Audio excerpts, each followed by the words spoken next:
Friends, आप देख सकते हैं कि क्रेडिट बी में लोन प्रोसेस कंप्लीट होते ही बैंक अकाउंट में पैसा आ चुका है। पहले भी कई बार क्रेडिट बी ऐप से फैमिली मेंबर के लिए लोन अप्लाई किया हूँ, कई बार लोन मिला है और कई बार रिजेक्ट हुआ। तो आपको सब कुछ 2025 में बिल्कुल नए अपडेट के बाद क्रेडिट बी ऐप इंस्टॉल करने से लेकर पैसा बैंक में आने तक का फुल प्रोसेस दिखाने वाला हूँ। और क्रेडिट बी में अगर लोन बार बार रिजेक्ट हो रहा है तो ये वीडियो ध्यान से देखिएगा, इस वीडियो के लास्ट तक आपको सॉल्यूशन पता चल जाएगा।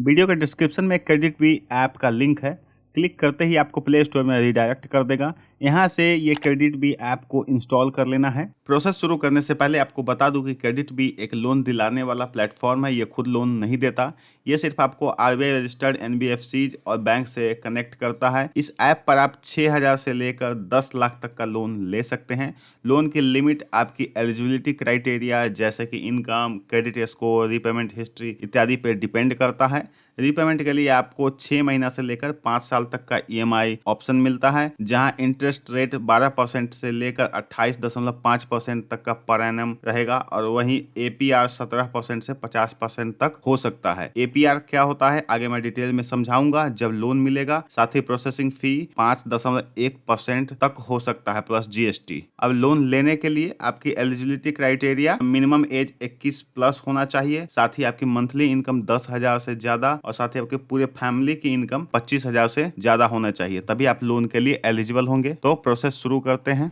इंस्टॉल करने के बाद जब ऐप पहली बार ओपन करेंगे तो इस तरह आ जाएगा। क्रेडिट बी ऐप को हिंदी या इंग्लिश जिस भाषा में यूज करना चाहते हैं वो सिलेक्ट करके कंटिन्यू पे क्लिक करेंगे। क्रेडिट बी से 4 तरह के लोन के लिए अप्लाई कर सकते हैं, यहाँ पर आप देख सकते हैं। अब तो क्रेडिट बी यूपीआई भी आ गया है, तो यहाँ से आप पेमेंट्स भी कर सकते हैं। लोन अप्लाई के लिए login sign up with mobile पर क्लिक करेंगे। यहाँ मोबाइल नंबर देकर कंटिन्यू पे क्लिक करेंगे।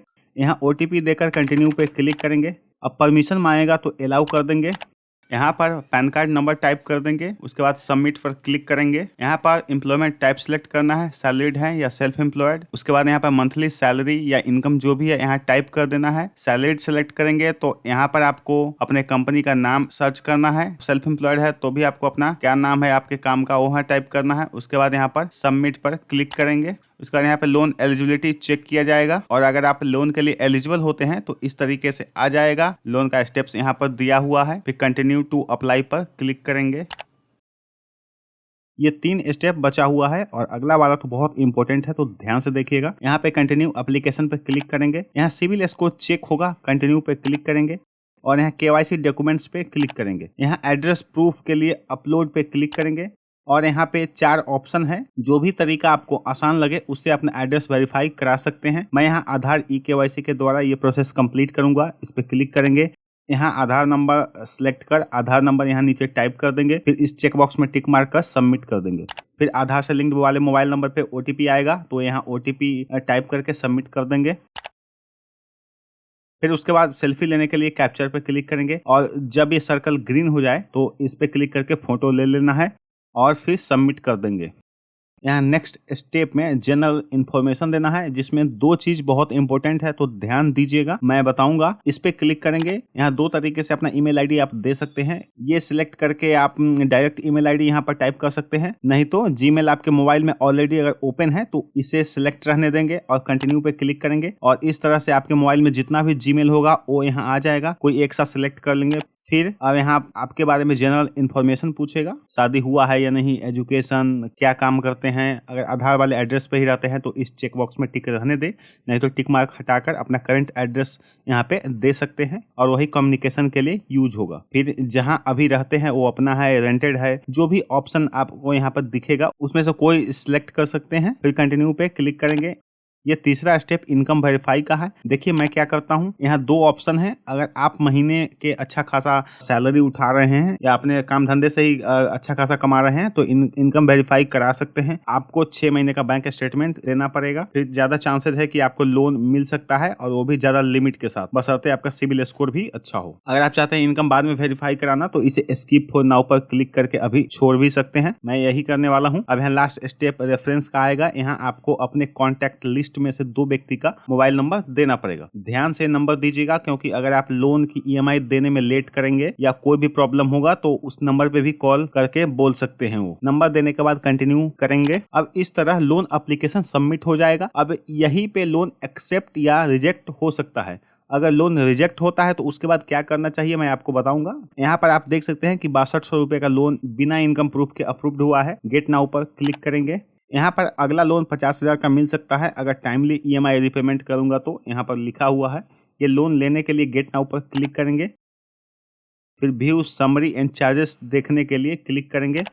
लोन का सारा डिटेल्स यहाँ लिखा मिल जाएगा। देख सकते हैं आप कि 6200 का लोन ले रहा हूं तो मुझे बैंक अकाउंट में सिर्फ 5500 रुपए ट्रांसफर किया जाएगा, बाकी 700 रुपए चार्जेस में काट लिया जाएगा। मुझे ये इंश्योरेंस और क्रेडिट रिपोर्ट नहीं चाहिए तो ये टिक मार्क हटा देंगे। तो आप देख सकते हैं 5621 रुपए अकाउंट में आएगा। यहाँ पर एनुअल इंटरेस्ट रेट देख सकते हैं 29.95% है और एनुअल परसेंटेज रेट जिसे APR कहते हैं वो 71.56% है।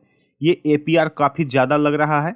APR का मतलब होता है एक लोन पे लगने वाला सारा इफेक्टिव कॉस्ट होता है, जिसमें इंटरेस्ट रेट, प्रोसेसिंग फी और प्रोसेसिंग फी पे लगने वाला 18% GST और बाकी और भी चार्जेस जो होते हैं वो भी ऐड होते हैं इस APR में। और 4 महीने में मुझे लौटाना पड़ेगा 6591 रुपया। तो आप देख सकते हैं 6591 में से अगर माइनस करते हैं 5621 रुपया तो यहाँ पे 9 से 70 रुपया मुझे एक्स्ट्रा देना पड़ेगा 5621 रुपए के लोन पे। व्यू रिपेमेंट शेड्यूल पे क्लिक करके यहाँ पर EMI डिटेल्स देख सकते हैं कि कब मुझे EMI पे करना है। यहाँ पर EMI बाउंस चार्जेस 500 रुपए या प्रिंसिपल ओवर ड्यू का 4%, जो भी इसमें कम होगा वही चार्जेस हमें देना पड़ेगा अगर EMI बाउंस करते हैं तो। यहाँ पे कंटिन्यू पे क्लिक करेंगे। यहाँ लोन क्यों ले रहे हैं उसका एक कारण सिलेक्ट करके कंटिन्यू पर क्लिक करेंगे। यहाँ बैंक अकाउंट ऐड कर देंगे, फिर कंटिन्यू करेंगे।